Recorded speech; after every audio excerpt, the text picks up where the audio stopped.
আমার সন্তান বাবা ছাড়াও আমি স্বামী ছাড়াও বাড়িতে আছে আত্মা বাইন্দা পানি ঢালছে চিকিৎসা ওইটাই বলে তার চিকিৎসা আমি মানুষ বাঁচার চিকিৎসা ওইটাই আমি বাঁচাবার নিয়ে নিয়ে গেছিলাম। আমি ভাবিনি যে আমার সন্তান বাবা ছাড়াও আমি স্বামী ছাড়াও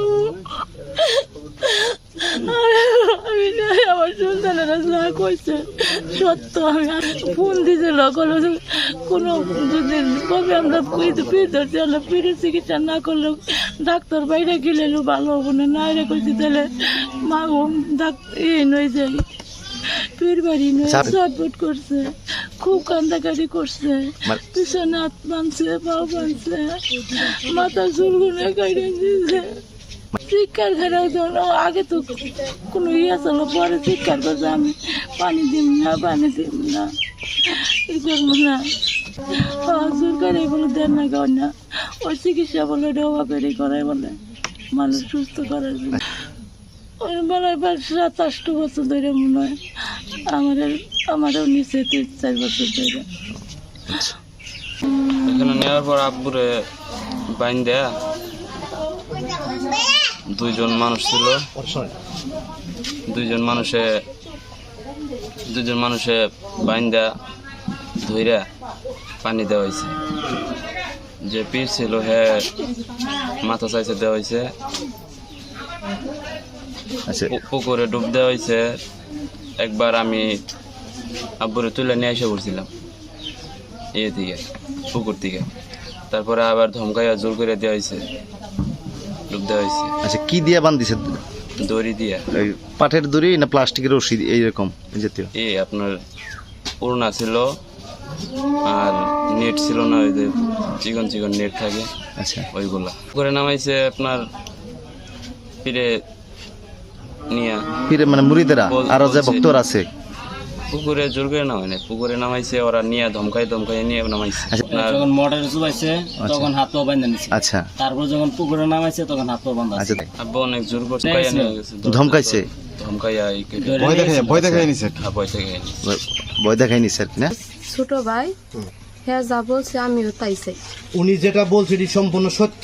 জি সত্য, কোন রকম মিথ্যা নাই। না এখন এই যে পীর সাহেব বা পীর সাহেবের সাথে যারা ছিল আপনার বাবাকে আনা নেওয়ার ক্ষেত্রে এদের বিষয়ে আপনার কোনো আছে কিনা, মানে তাদের কোনো শাস্তি বা তাদের কোনো এরকম? আমি আমার বাবা যখন দরবারে তখন আমি আমাদের ওখানে বড়সোনা বাজার আছে, আমি বাজারে গেছিলাম বাদের দিন ডাক্তারের কাছে গেছিলাম। তখন ওনার শিষ্য যে মানে ওনার দরবারের যে ওনার সাথে যে থাকে হে একজন লোকের সাথে আমার দেখা হয়েছে। হে আমারে বলছে, আমি তার দেখার পরে জিজ্ঞাসা করছি যে কাকা ভালো আছো? হ্যাঁ ভালো আছি। পরে বললো যে তোমার বাবার কি অবস্থা? আমি মোটামুটি অবস্থার মধ্যে আছে দেখলাম। পরে বললো কয় যে হেই তোমরা হুদাই মামি সিং নিয়ে গেছো। পরে আমি বলছি মামি সিং নিয়ে যাবো না, মামি সিং যদি না নিয়ে যেত তারপরে তো সবাই বলতো যে আপনারাও বলতেন যে টাকার জন্য চিকিৎসা করলো না বাপেরে। তাহলে নিয়ে গেছে কয়, পরে ওইখানে নিয়ে গেছে দরবারে। পরে আমার বাবার কথা বললো কয় যে তোমার বাবা, আমার বাবার নাম ধরে বলছি যে তোমার বাবা দেখা আজকে ছাইরা দিলাম অল্পতে, সহজ সরল মানুষ দেখে ছাইরা দিলাম। যদি এর জায়গায় অন্য কেউ থাকতো তাহলে তার 7 গুড়ানি দেওয়াইতাম। এই কথাটা কে বলেছে? এই কথাটা ওই উনার হলো ওই পীর সাহেবের একটা শিষ্য আছে, মনে করেন হ্যাঁ সামসাই ধরতে গেলে সহকারী। নাম কি? ওনার বাড়ি কোথায়? হচ্ছে বিল্লাল। ওনার বাড়ি কোথায়? ওনার বাড়ি কোন সাইডের আমি জানি না। কেউ আসে নাই তাদের দলের থেকে, কোন ভক্ত শিষ্য কোন পীর সাহেব কেউ আসে নাই, কেউ আসেও নাই। আর আমার বাবা যে আসার পরে যে বাড়িতে ছিল কেউ কোনোদিন একটা ফোন দাও খোঁজ খবর নেয় নাই, আসেও নাই। আচ্ছা মারা যাওয়ার পরে পীর সাহেব কোনো খোঁজ খবর নেয় না? মারা যাওয়ার পরও কোনো খোঁজ খবর নেয় নাই, আসে কোনো সান্ত্বনা আপনাদের দেয় না। কি বিচার আশা করবো? আমার বাবা আমাদের বাবা আমাদের কাছ থেকে চলে গেছে, কিন্তু আর কারো যেন এরকম না হয়, হে যেন আর কারো কোনো মানুষের রক্ত যেন এভাবে চুইসা না খাবার পরে, আমার এইটাই কথা, আর কোনো কথা নাই। বাবা আপনার গিয়েছিল বাজারে, তো নিল ব্যবসায়ী মানুষ, চার ব্যবসা করার জন্য গেছে। ওইখানে আবার আপনার বিকালের দিকে জানাজা পড়ে রাত্রে বাড়িতে আসছে। বাড়িতে আসার পরে ওনার শরীরটা হালকা আপনার ছিল, দুর্বল ছিল, প্রেশার লো ছিল, শরীর ঘামলো। তারপরে আপনার ঘামার পরে বিছানা আমাদের শুয়ে পড়ছিল। শুয়ে পড়ার পরে আমরা ওনার হাত পা টিপা দিই। টিপা দেওয়ার পর কিছুটা স্বাভাবিক হইলে আবার আমাদের বাজার থেকে একটা ডাক্তার নিয়ে আসি। ডাক্তার নিয়ে এসে ওনার প্রেশার মাপে দেখি যে প্রেশার কম আছে। প্রেশার কম থাকার ফলে উনি আবার উর্সালাইন খেলেতে বলে, খাওয়ার পর মোটামুটি স্বাভাবিক হয়। স্বাভাবিক হওয়ার পরে বাবা রাত্রে শোয়। শোয়ার পরে সকালে যখন উঠে ওইটা উনি যাবো বাজারে। বাজারে যাওয়ার দিকে রওনা হয়েছে। উনি বাজারে না যাইয়া অন্যদিকে যায়, আরেক বাড়িতে যায় শুয়েছিল বারান্দায়। ওইখান থেকে আমাদের খবর দেয় যে আমাদের এখানে বারান্দায় শুয়ে আছে, তাহলে কেমনি কী হয় কি। পরে আমার আম্মা আছে আর 2-1 যায় নিয়ে আসে। নিয়ে আসার ফলে সারাদিন আপনার মানে শয় না, এই ঘরে শয়, ওই ঘরে শয়, হাঁটাফেরা করে, এইদিকে যায় ওইদিকে যায়, মানে এলোমেলো চলাফেরা। তারপরে আমরা ওনার নিয়ে যাই ডাক্তারের কাছে। ডাক্তারের কাছে নেওয়ার ফলে বরচনা নিয়ে যাই। বরচনা থেকে ওনাকে সখীপুর রেফার করে দেয়, যেখানে ইয়ে হবো না তাহলে আপনি সখীপুর নিয়ে যান। সখীপুর নিয়ে যাওয়ার পরে ওইখানে ডাক্তাররা বলে যে রোগীর তো সিরিয়াস অবস্থা, সম্ভবত স্ট্রোক করছে, তাহলে ওনাকে নিয়ে আপনি টাঙ্গাইল যান, দ্রুত নয় ময়মনসিংহ যান। আচ্ছা। আমরা যখন ময়মনসিংহের দিকে রওনা হই তখন আমার আব্বা তো আবার পিঠ ধরছে। পিঠ ধরার পর ওইখান থেকে ফোন দিছিল। ফোন দিলে যে আপনারা কোথায় যাইতেছেন। পরে বললাম যে ডাক্তার তো পাঠাই দিছে আর আমরা তো ময়মনসিংহ নিয়ে যাইতেছি। পরে ওনারা বললো যে ময়মনসিংহ নিয়ে যাবেন, আপনার দরবারে পাঠাই দিবার গেলাম। আবার এর মধ্যে আমাদের সাথে কথা হইতেছে যে কোন দিন নিয়ে যেতেছি। পরে বললাম যে দরবারে পাঠাই দেবো, আব্বার তো অবস্থা খারাপ। ডাক্তার তো দেখা বললো যে ময়মনসিংহ বা টাঙ্গাইল পাঠাই দিতে। আর ওনারা একটু রাগ করলো যে আমরা বাবার সাথে কথা বলছি, দরবারে নিয়ে যাব, আপনারা নিয়ে গেতেছেন ওই দিকে, তাহলে কেমন হইল। পরে আমি ওনারা বলছি যে দেখেন অবস্থা খারাপ দেখে তো ডাক্তার বলছে, নইলে তো আর বলে নাই। পরে উনি একটু রাগ করে ফোন রাইখা দিল। বলে আচ্ছা নিয়ে যান, দেখেন কেমনি কী কী হয়। পরে যখন ময়মনসিংহ নিয়ে যাই, ওইখানে ভর্তি করার পরে ট্রিটমেন্ট চলে, সিটি স্ক্যান করে। সিটি স্ক্যান করার পরে রিপোর্টে নর্মাল আসছে। মানে রিপোর্টে নর্মাল আসার পরে ওনারা আবার ফোন দিয়ে আমাদের কাছ থেকে তথ্য নিতেছে। পরে বলছি যে রিপোর্টে নর্মাল আসছে, তোমার বাবার কিছু হয় নাই, ওইখান থেকে নিয়ে এসে পড়ো, আইনা আমার দরবার পাঠাই দাও, এইখানে বাবার কাছে আনলে পরেই ওরা সব কিছু করতে পারবো। এই কথাটা কে বলেছে? এই কথাটা ওইখানে আপনার আছে, আরেকজন আছে, ওনাদের যে নানা ভাইয়ের নাম আমি সঠিক জানি না। আচ্ছা। উনি আর কি আমাদের ফোন দিয়েছে, নাম তো জানি না। আচ্ছা আচ্ছা, তারপর বলে পরে ওইখানে নিয়ে আসছি। নিয়ে আসার পরে আমি আবার আমার মামা আছে, মামা এরকম হাড়ের সমস্যা ছিল। আচ্ছা। পরে টাঙ্গাইল সদরে নিয়ে আল্লাহর রহমতে উনি ভালো হয়েছে। পরে মামারেও আনছি আমি ময়মনসিংহ থেকে, পরে নিয়ে আসছি। বাবার তো সুস্থ করতে হবে। পরে নিয়ে আসার পরে ওইখানে যখন কুতুবপুর নিয়ে আসছি, পরে মামারে বলছি যে আপনি নিয়ে যান।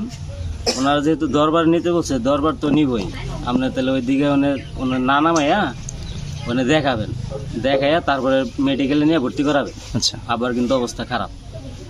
পরে ওইখানে যাওয়ার পরে ওরা আর মেডিকেলে নিতে দেয় নাই, ওরা ওইখানেই রাখছে। দরবারে রাখছে? হ্যাঁ, দরবারেই রাখছে। বলছে যে এটা নিয়ে সমস্যা নাই, এটা আমরা এখানে ঠিক করতে পারবো। এই দরবারটা কার? এটা হলো মিনজু পীর সাহেবের। মিনজু পীর সাহেবের দরবার? মিনজু পীর সাহেবের দরবার। আচ্ছা। বাড়ি কোথায়? ওনার বাড়ি সঠিক আমার জানা নাই, কিন্তু আচ্ছা, বর্ণি। তারপরে আপনার বাবাকে নেওয়ার পরে পিসাবের দরবার থেকে তারপর কি চিকিৎসা দেওয়া হলো? ওনার চিকিৎসা দেওয়া হয়েছে। উনি বলছে যে এর আগে আবার 2-1টা রোগী এরকম আসছিল যারা নেশা করতো, তাদেরকে উনি পানির মধ্যে চুবাইয়া ট্রিটমেন্ট দিত। হয়তো ওনার হয়তো আল্লাহ ভালো করে দিত। মানে আমার বাবা তো মদ খায় না। আচ্ছা। উনি মূলত টেনশনের থেকে আচ্ছা। ব্রেনের মধ্যে প্রেশার পড়ার ফলে স্ট্রোক করছে। ওনারে নিয়ে ওই ট্রিটমেন্টটাই দিছে, আচ্ছা। পানির মধ্যে চুবাইছে। যখন উনি তখন তো শক্তি ছিল, মানে নড়াচড়া করতো, মানে 2-1 জন ধরে রাখতে পারতেছে না, তখন আমার বাবারে হাতে পায়ে বাঁধিছে। হাতে পায়ে বাঁধা মোটরের নিচে 2.5 ঘন্টার মতো চুবাইছে। আচ্ছা। যখন 2.5 ঘন্টা চুবাইছে, আমার বাবা তো মনে করেন যে ওইখানেই শেষ। তার শরীরের দুর্বলতা মানে নানানটা হয়ে গেছে, স্ট্রোকের রোগী। তারপরে ওইখানে চুবানোর পরে আবার পরের দিন সকালে ওনারই দিছে যে 1001 বার ডুব দিতে হবে। আচ্ছা। এখন উনি যখন চুবাইছে, চুবানোর পরে এতক্ষণ পানির মধ্যে থাকার পরে ওনার তো সেন্স নাই। তারপরে এ আবল তাবল কথা বলছে বাঁচার জন্য। আমার ছোট ভাই গেছে সাথে, ওরে ডাকছে। আমি ছোট ভাই তো এরকম বুঝতে পারে নাই। আচ্ছা ও ভাবছে যে হয়তো পীরের এখানে নিয়ে আসছে, এটাই মনে হয় ট্রিটমেন্ট। আচ্ছা ওইটা ভাইবা ওরাও দূরে সরে রাখছে, কারোর বগলে যাইতে দেয় নাই। তারপর যখন পরের দিন সকালে 1000 একটা ডুব দেওয়া হয়েছে পুকুরে। হ্যাঁ, পুকুরের মধ্যে 1000 একটা ডুব দিলে পারা। এখন এত যদি ডুব দেয়, আবার 2.5 ঘন্টা চুবাইছে, রুগী তো আসলে ওনার নাই কিছু, মানে একদম দুর্বল হয়ে গেছে। তারপরে কি করছে, ওইখানে যাওয়ার সাথে সাথেই টাকা চাইছে। না, আমি একটু আপনাকে থামাই। আমরা জানতে পারলাম যে ওনাকে হাত পাও বাঁধছে, মাথা চাইছে, দিচ্ছে, নেড়া করছে আর কি। এগুলা সত্যি ঘটনা? সত্যি? হ্যাঁ সত্যি, ওনার ছবি আছে, বা এলাকাবাসী যারা আছে সবাই দেখছে। টাকা না 15,000 নেয় না, মিথ্যা বলবো না। টাকা নিচ্ছিল আপনার প্রথম যাওয়ার সময় নিচ্ছিল 2,000-3,000 টাকা নিচ্ছে। তারপরে আমার কাছে ফোন দিয়া 10,000 টাকা চাইছে, ওনাদের যে দরবারে যে নানা ভাই আছে। আচ্ছা পরে উনি বলতেছে যে টাকা লাগবে 10,000। আচ্ছা এখন আমার কাছে তো ওইরকম টাকা ছিল না। পরে আমি বলছি যে আপনাকে তো নিজেগুলো 6-7 বছর ধরে আপনাদের দরবারে যাওয়া আসা করে, আপনার পীরে আবার বাপ বানাইছে, তাহলে আপনার টাকা এখন তো আমার কাছে নাই, আপনি একটু ট্রিটমেন্ট দিতে থাকেন, আমি টাকা ব্যবস্থা করে বিকালে দিতেছি। তো উনি আমাকে বললো যে তুমি বিকালে দেবা, ময়মনসিংহ যে নিয়ে গেছো, ওখানে তোমার মাংনাই করেছে, ট্রিটমেন্ট দিছে, টাকা লাগে নাই। এটা পীর সাহেব বলে? না না, পীর সাহেবের যে যিনি দায়িত্বে আছেন, নানা ভাই নামে? নানা ভাই নামে। আচ্ছা পরে উনি বলছে যে তোমার ময়মনসিংহে মাংনা ট্রিটমেন্ট করাইছে। পরে বলছি না, ময়মনসিংহ তো টাকা গেছে অনেকগুলো, এই জন্যই তো বলতেছি আপনার কত টাকা লাগে আমার বললেন, আমি বিকালে দিয়ে দিব। আচ্ছা এখন উনি বলে যে না, বিকালে মানে তাড়াতাড়ি টাকাটা ব্যবস্থা করে পাঠাও, ওষুধ কিনতে হবো, চিকিৎসা দিতে হবো। পরে এই বললে আমার কাছ থেকে আবার 10,000 টাকা চাইছিল। পরে আম্মারে বললাম যে 10,000 টাকা চাই, আমার কাছে তখন 10,000 টাকা নাই। আচ্ছা পরে বললো যে তুমি ই করো, যেহেতু এখানে ট্রিটমেন্ট দিতেই আছে, তাহলে তোমার তো 5,000 টাকা পাঠাও, তারপরে যদি আল্লাহ ভালো করে যে টাকাটি ওনাদের বিল ওঠে সবগুলা দিয়ে দিব। আচ্ছা এই কথা বলার পরে যখন আমি 5,000 টাকা দিছি, তখন ওনারা আর ওইরকম ট্রিটমেন্ট করে নাই। 5,000 টাকা দেওয়ার পরে মানে চাইছিল 10,000, দিছি 5,000, ওনারা ট্রিটমেন্ট না করে বিকালে পাঠাই দিচ্ছে। আচ্ছা এখন এই যে আপনার বাবার যে চিকিৎসার নামে যে চিকিৎসাটা দেওয়া হয়েছে হ্যাঁ, এই চিকিৎসাকে আপনি কি আসলে সঠিক চিকিৎসা মনে করেন কিনা? আমি মনে করি যে একটা স্ট্রোকের রোগীর পানির মধ্যে চুবানো এটা কোনো সঠিক চিকিৎসা হইতে পারে না। আচ্ছা কারণ যদি স্ট্রোকের রোগী যদি পানিতে চুবাইলে ভালো হয়ে যেত, তাহলে দেশে এত ডাক্তার থাকতো না, আর তাহলে মানুষ এত দৌড়াদৌড়ি পারতো না। এখন ওনারা কিভাবে কি করছে আল্লাহ ভালো জানে। আচ্ছা। এখন চাও আর কি আছে, যেহেতু বাপই হারাই ফেলছি, এখন বাপ যদি বাইসা থাকতো তাহলে আমি কিছু চাইতাম। এখন বাপ যেহেতু হারাই ফেলছি, চাওয়ার মতো কিছু নাই। আমি চাই যে আমার বাবা যেরকম এরকম বন্ড পীরের খপ্পর করে জীবন দিছে, আর মানুষ যেন এরকম না হয়, মানুষ যেন সচেতন হয়।